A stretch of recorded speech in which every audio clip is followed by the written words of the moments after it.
Yo, welcome to another Untimely review. As we continue with the superhero theme, I thought it was important to break it up a little with some diversity that isn't based in the DC or Marvel universes. Even though I did say comic book movie in a video before, since this isn't really based on a comic, I guess we're just changing it up. Let's just get right into the story. So major spoilers for Michael B. Jordan's first role in a superhero movie. The movie starts with this kid, Andrew, messing with his camera and getting yelled at by his dad about his door being locked, and we can already tell that his dad is a grade A dickhead dad. And this is where we find out that this is going to be a found footage movie, so there's going to be a lot of cutting back and forth. Once Andrew tells dickhead dad that he's filming, he walks away, probably because he knows that he fucked up. But then we cut to Andrew filming his mom who's sick, and then we cut again to Andrew and his friend, whose name we don't know yet, picking him up. Homie's just vibing in the car.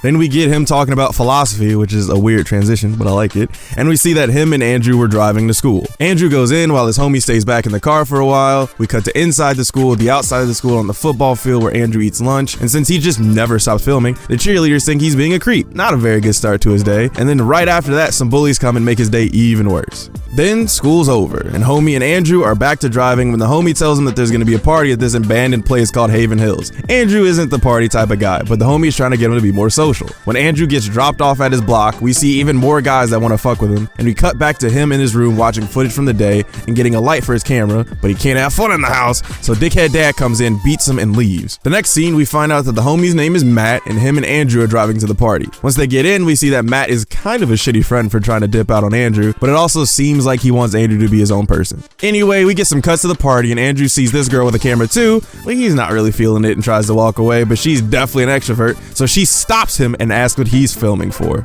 We find out she's a blogger, her name's Casey, and Matt tries to spit some game, he's trash at it by the way, and then starts talking about what philosophers would say about parties, so he strikes out, and we get some more shots of the party from Andrew's perspective. A dude thinks that Andrew's filming his girlfriend, and he definitely is, but dude is an asshole, so Andrew just goes and sits in some grass outside the party until Steve, the resident cool guy, comes and asks to use his camera. Andrew follows him. We see a point where Andrew or somebody is definitely starting to edit specific parts of the footage because they cut out a part where Steve is talking about being high, and then they go meet up with Matt near this hole in the ground. And this is definitely the point where we can see that these guys are from a small town, because I can't possibly imagine dudes getting this excited about a noisy hole. Steve fucking dives right in, no problem. There's a race comment that I can make right here, but I'm not. And Matt follows him right after. Because Matt is Andrew's ride home, he follows him in the hole. Steve scares Andrew. Matt starts talking about Plato, and with this being his third fucking philosophy reference in 13 minutes, he's starting to get annoying. Anyway, we finally see what's been making the noise, and it looks like this eldritch being that human minds can never begin to comprehend. Oh wait, no, it's just some special rocks, never mind. Being around the special rocks causes Steve to get a nosebleed. Stuff happens and the camera cuts to black. Then we pick up sometime in the future where Andrew, Matt, and Steve are testing something. Steve hits Matt in the face, so the first test is a failure. You done fucked up, you know that, don't you? Matt gets Steve back twice with the second time looking like a murder, but let's move past that. Once it's Andrew's turn, we see that he can stop the ball with his mind before it reaches him, but his nose starts to bleed, and then it cuts to them playing with Legos. Andrew does this.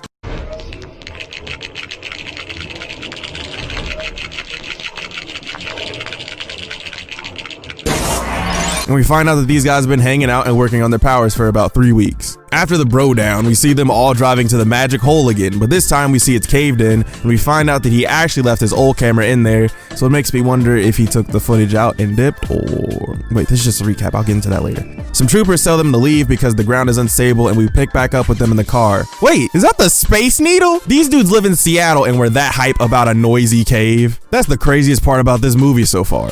But anyway, Andrew and Steve have a little heart-to-heart and they start talking about some of their family issues. Once Andrew's back home, he practices his powers some more with his camera, and while he's doing that, we hear dickhead dad on the phone talking about Andrew's mom's medical issues. Then we pick up with Andrew and his mom for a second, then we transition to Matt and Andrew skipping stones with their mind powers, and Andrew starts talking about doing more with his powers than just fucking around. Then we cut to Steve explaining what telekinesis is to Andrew and Matt, which is weird to me, because I would think they would already know, but whatever. We cut again to see the group talking about how their powers are like muscles and they're getting stronger since they're using their powers on heavier things, and Andrew talks about doing more with their powers again. We then pick up with the group at a toy store. We see Bakugan, which is a top 3 show designed to sell toys, and the whole sequence of them at the store is just to mess with people using their powers, and they are incredibly bad at being incognito with their antics.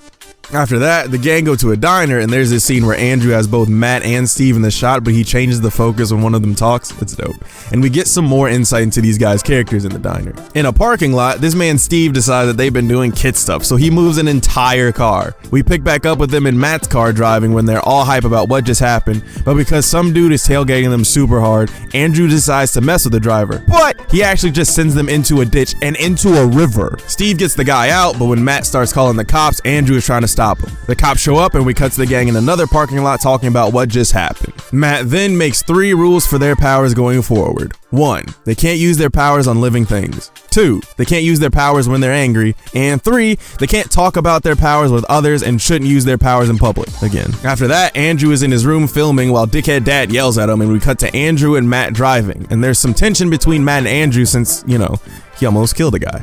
They go to this wood chipping place or something to meet up with Steve, who's figured out how to fly, and Matt and Andrew try flying too. Once they've all gotten the hang of it, they're all flying through the clouds, making a Tim Tebow reference that was dated immediately, and having fun until a plane knocks them out of the sky. Once everyone's back on the ground, they go to Steve's house to chill out, and once their sleepover is over, we pick back up with them at school where they talk about places that they want to go now that they can fly wherever. Then Matt says that he forgot his mom's birthday. We find out that Matt and Andrew are actually cousins, and Steve and Andrew go hang out in the city. Then we pick up with our second camera person, Casey, from the party, and we see that Matt lied about his mom's birthday to go see her.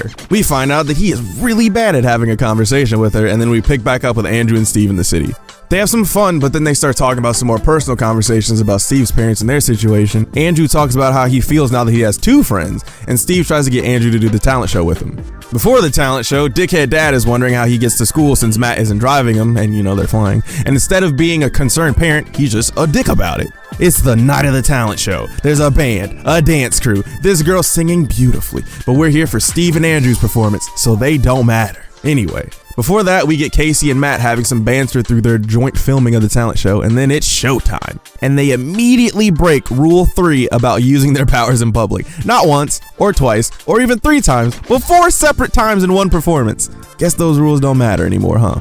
After the talent show, they go to a party and everyone's loving Andrew. This dude is zooted out of his mind. Andrew and this girl Monica start vibing. Andrew beats this dude's ass at beer pong, but he's got force powers, so is it really fair? Then Andrew has a really awkward and bad experience with Monica, and we cut back to him in his house with this spider.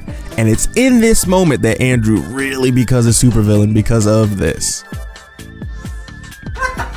Later, when Andrew is yelling for his dad to give him his mom's pills because she needs them, Dickhead Dad goes in his room and starts looking through his things. Then, Dickhead Dad takes Andrew into the basement to yell at him for having a $500 camera. Then, Dickhead Dad says that he went through his camera and only saw Andrew being a loser. So either he's lying or a very bad detective, since there's mad cool shit on that camera. Anyway, Dickhead Dad, whose name is Richard, so this actually works perfectly, is just going at him. And Andrew calls him an idiot because he said that he pays for his school even though he goes to a public school. And that idiot comment always seems to really drive idiots crazy. So Dickhead Dad hits him, but Andrew uses his powers in the fight and both physically and mentally destroys this dude. We then cut to Matt and Casey, and we see that Matt's nose is bleeding, and cut again to Steve and Andrew in the clouds during a storm. They start arguing if they're actually friends, and Andrew hits Steve with lightning and kills him. Don't see why the black guy has to die first, but okay. At the funeral, Matt and Andrew talk, and Matt accuses Andrew of doing something to Steve or knowing what happened to Steve, and Andrew just dips out. We pick up with him walking and crying, and we cut to Steve's grave where Andrew is trying to tell him that he doesn't know what happened, that he lost control, and that he's sorry. After that, he goes back to the hole. We cut back to see Andrew at his lunch spot. There's some shots of him inside the school where he's getting bullied again, and Andrew decides to steal one of the bully's teeth from his mouth. Okay, so remember when I said that the spider scene is when he became a supervillain? I was wrong.